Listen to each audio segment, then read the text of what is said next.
Koukkuvero.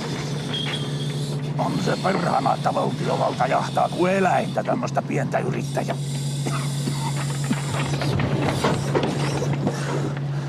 Kuitenkin meikäläinen vastaa suurelta osalta valtakunnan kuljetuksista. Tulkoot ajamaan, niin näkevät, onko tämä huviajo.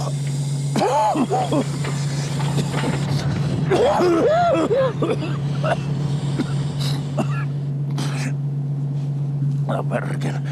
Noitten takia en uutta reissua tee. Saatan, tulkoon ylikuorma.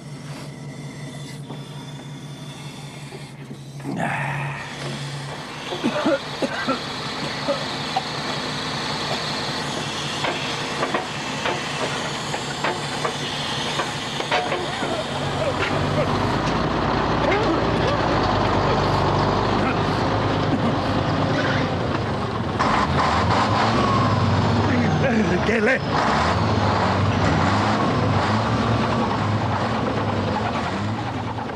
Ei se lähde.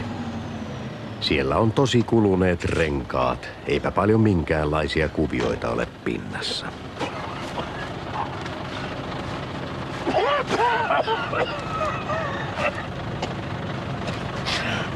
Voi perkele, perkele!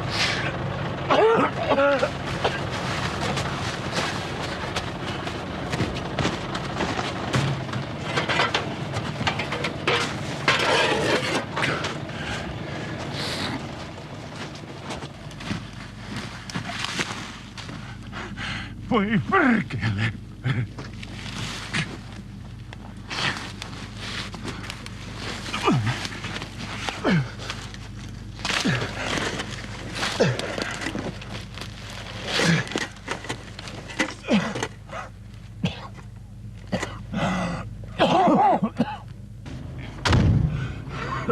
Puolitoista tuntia siinä meni.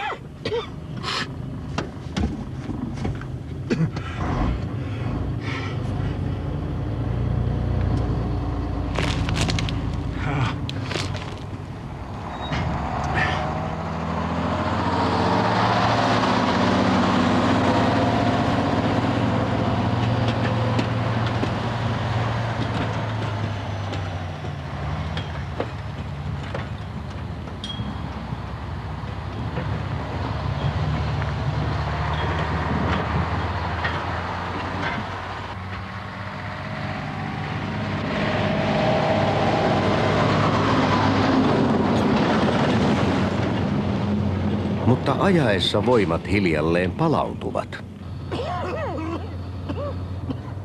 Joka tien käänne, jokainen maitolaatikko ja risteävä tie on tuttu, vaikka silmät ummessa ajaisi.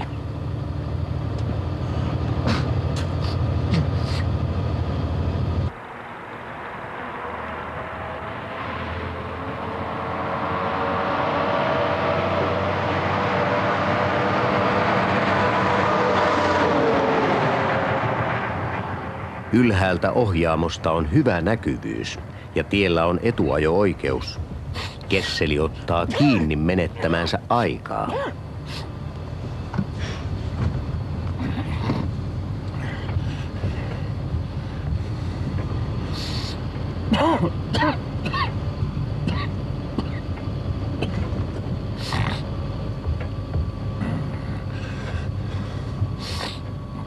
Yhtäkkiä kuuma hyöky lyö Toivo Kesselin lävitse. Tutka perkele.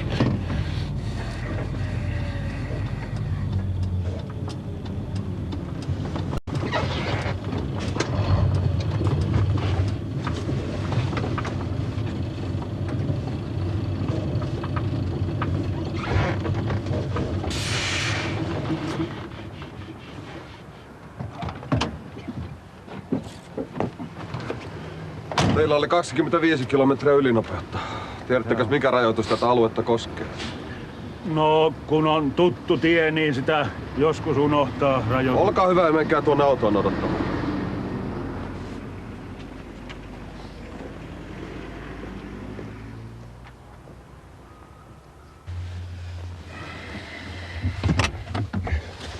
Terve. Sinäkö innostut vähän turruttelemaan? No, se taisi vähän lipsahtaa. No, tuo ei taida olla kylän poliiseja. Liikkuvasta. Joku komennus mikäli. Minä olen vähän niin kuin paikallistukena. Ja niin Rinteelän Aleksin valmentama virus vipeltää kuin villiminkki poliisiautossa, kunnes mielistyy vanhan konstaapeli Siljanderin tarjoamaan kasvualustaa. Sielläkös viruksen on kiva orientoitua ja ottaa vastaan ihmisnokan viekoitteleva kutsu. Saanko ajokortin? Oi saakeli, kun ei tullut lompakko mukaan. No eipä tietenkään. Ja mikähän se nimi mahtoi olla? Kesseli. Toivo Eeti. Syntynyt 1924. Ei ajokorttia, ravakka ylinopeus, vaarallisen paljon ylikuormaa ja sileitä renkaita. Ei hyvältä näytä. No harvemmin näitä sattuu. 13 vuotta sitten sain viimeksi sakot. Mitä ja pakkohan mun oli ottaa viimeiset lanssista. Sinne olisi jäänyt muutama 10 rankoa. Ei kuulkaa näin isolla pelillä kehtaa Kajaanista asti tulla hakemaan leikkikuorma. Ei niin tee kuin yksikään automies. Saatana, on tämä vaan niin kallista lystiä. Ja yhä kalliimmaksi tulee. Jos puita tippuu poikittain tielle, saattaa syntyä hengenvaarallisia tilanteita. Mikähän se on bruttopalkka kuukaudessa? No se nyt kyllä vaatisi melkoisen kirjanpidon, että osaisi oikein ilmoittaa. Mitenkäs näissä hommissa ruttotulot oikein ymmärretään, hä? Sanotte vain sen, minkä kuukaudessa tienaatte. Niin. Mutta otetaanko velat huomioon? Saako vähentää auton apumiehille maksetut palkat, auton kulut, vakuutukset ja muut kustannukset? Eikä sitä nyt korjaamolaskusta ja dieselöljystä tarvitse sakkoa maksaa. Onhan niissä jo liikevaihtovero. Voidaanhan se tältä pykälästä lukea, vaikka te sen kyllä hyvin ymmärrätte. Mitä järkeä ruttopalkassa on tässä asiassa? Miksei pysytty netossa? Nyt poliisi kyttää suuremman sakon toivossa yhteiskunnan pönkkäpuita. Todellisia veronmaksajia. Hulikaanit ja hurjastelijat, ne jotka eniten on vaaraksi, ne ei maksa montakaan penniä. Pysytään asiassa. Pikkupalkkaisia puskassa kyttääjiä halveksii Kesseli-poliiseja, vittumaisten poliitikkojen nöyriä kätyreitä. Ja pane sinne paperille, että 500 000. No. Harkien nyt Toivo uudemman kerran. On 500 000 rutto. Paljonko siitä näillä tuloilla pamahtaa? Sitä osaa näin suoralta kädeltä sanoa. No mitä tirkistellä nyt saatana sieltä papereista ja taulukoista? Vai eikö löydy semmosia lukuja? Häh? No ei se ainakaan alle 15 tonnin jää. Onko vaimo, alaikäisiä lapsia? Ja perkelettäkö se sinulle kuuluu? Toivo!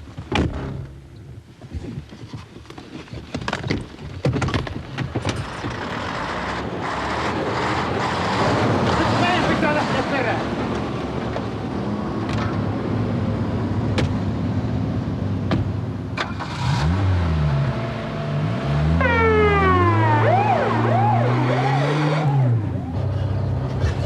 Nyt näette.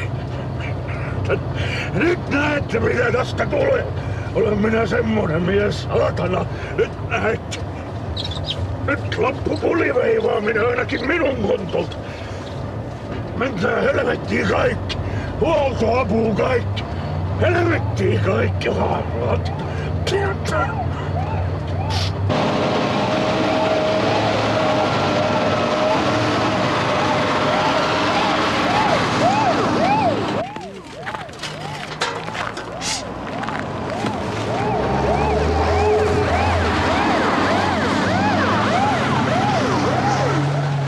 Kuin jylhä köngäs, kuin myrsky tuuli kohisee järjetön raivo proppunsa polttaneen ja lentsun vaivaaman suomalaisen yrittäjän päässä. Saatte nähdä. Täältä tullaan sakkoja maksamaan.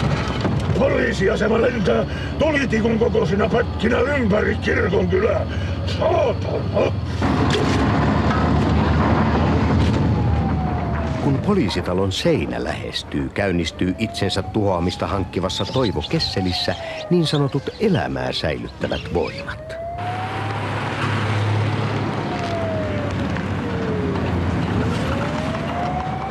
Mutta Kesselin epäröinti kesti vain hetken.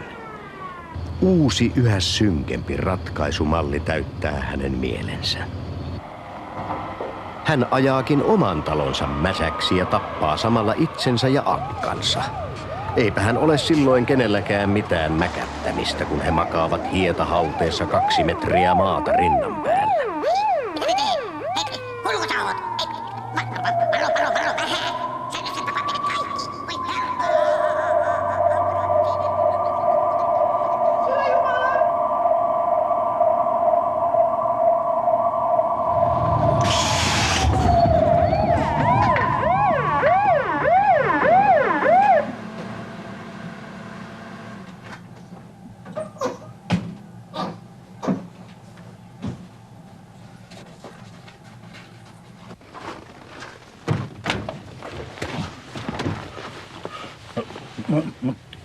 Kävisin sanomassa Eukolle, että ei turhaa odota.